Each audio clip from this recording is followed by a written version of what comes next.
नमस्कार बंधुरा मल्लिकाज रिफ्लेक्शन चैनेले सबाइके स्वागत।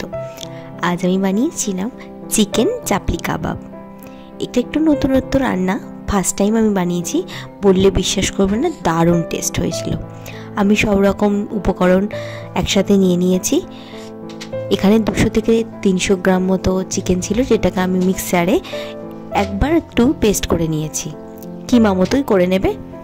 এর মধ্যে দিয়ে দিচ্ছি পেঁয়াজ কুচি, টমেটো কুচি, আদা রসুন বাটা, ধনেপাতা কুচি, পুদিনা পাতা কুচি, চিলি ফ্লেক্স, কাঁচা লঙ্কা কুচি, জিরে গুঁড়ো, গরম মশলা গুঁড়ো, নুন আর একটু গোলমরিচ গুঁড়ো। এবার এটাকে খুব ভালোভাবে মিক্সড করে নেব।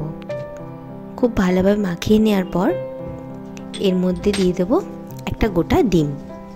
ডিমটা দিয়েও খুব ভালোভাবে এটাকে মিশিয়ে নেব। এরপর দিয়ে দেবো এর মধ্যে বেসন। বেসনটা না দিলে কিন্তু বাইন্ড করা যাবে না, আর টেস্টটাও সেই রকম আসবে না। দেখতেই পাচ্ছ আমি খুব ভালোভাবে মিশিয়ে নিয়েছি। এরপর একটু স্মোকি ফ্লেভার আনার জন্য কাঠকয়লার ওপরে একটু ঘি দিয়ে একটু গরম করে নিয়ে ধোঁয়া উঠলেই আরও আধা ঘন্টার জন্য ঢাকা দিয়ে দেব। এরপর ঢাকনা খুলে তোমরা চাইলে ঘন্টা 2 আরও ম্যারিনেট করে রাখতে পারো। আমি আর ম্যারিনেট করে রাখিনি, আমি ননস্টিক প্যানে ভেজে নিয়েছি। তোমরা চাইলে লোহার তাওয়াতে ভাজতে পারো। আমি এখানে অল্প পরিমাণে সাদা তেল দিয়েছি আর ঘিয়ের পরিমাণটা বেশি দিয়েছি। তোমরা অবশ্যই ঘিটা দেবে, ঘিটা দিলে তবেই এই চাপলি কাবাবের টেস্টটা ভালো হয়।